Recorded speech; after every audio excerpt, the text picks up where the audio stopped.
Imagine this. You're at the top of your game, the most powerful person in the world. You've conquered foreign lands, won civil wars, and the people of Rome practically worship you. Your name is Julius Caesar, and you feel invincible. But what happens when the very people you trust, the ones you call friends and colleagues, are the ones sharpening their daggers in the shadows? This isn't just a history lesson. It's a timeless story about power, trust, and the tragic fragility of both. Let's rewind to 44 BC. Rome is a whirlwind of political drama. Caesar has been declared dictator in perpetuity, dictator for life. To some, he's a hero who brought stability after years of chaos. To others, especially the old guard senators, he's a king in all but name, a threat to the very idea of the Roman Republic. They whisper in the hallowed halls of the Senate, their fear and jealousy curdling into a deadly plot. Now, who were these conspirators?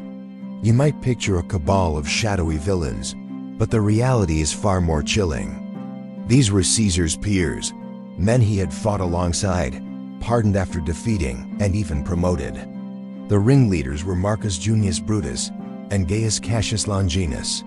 Cassius was a military man who felt overlooked by Caesar, but Brutus was different. His connection to Caesar was personal, almost like family.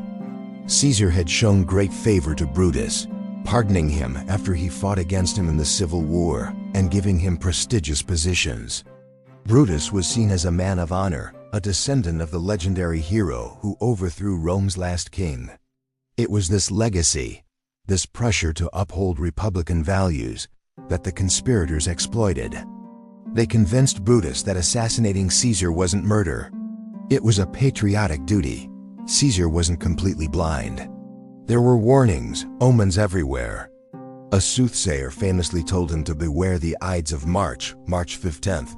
His wife Calpurnia had terrifying nightmares the night before, begging him not to go to the Senate. Even a scroll detailing the entire plot was pressed into his hand on his way to the meeting. But in the chaos of the crowd, he never got a chance to read it. Why did he ignore all these signs? Was it arrogance? A belief in his own destiny? Or perhaps, a fatalistic acceptance that what will be, will be? He chose to walk into the lion's den. The scene is the theater of Pompey, where the Senate was temporarily meeting. As Caesar took his seat, the conspirators surrounded him, pretending to present a petition. Suddenly, one of them pulled down Caesar's toga, the signal. The attack was swift and brutal. Daggers flashed. He was stabbed 23 times.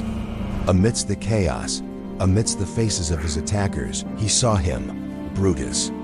The man he had mentored, the man he considered a son. Shakespeare immortalized the moment with the legendary line, "Et tu, Brute?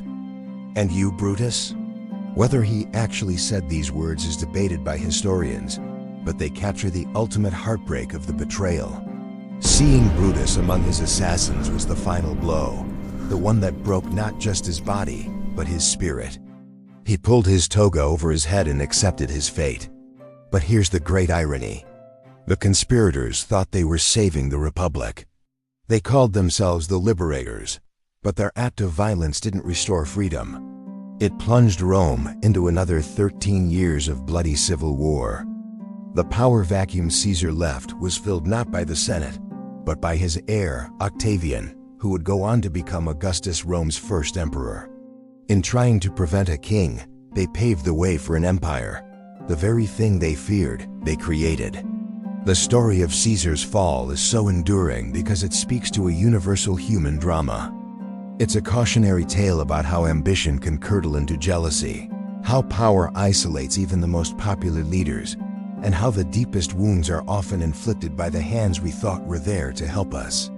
It reminds us that history is not just about dates and battles, but about people, their choices, and the devastating consequences of betrayal. Thanks so much for watching.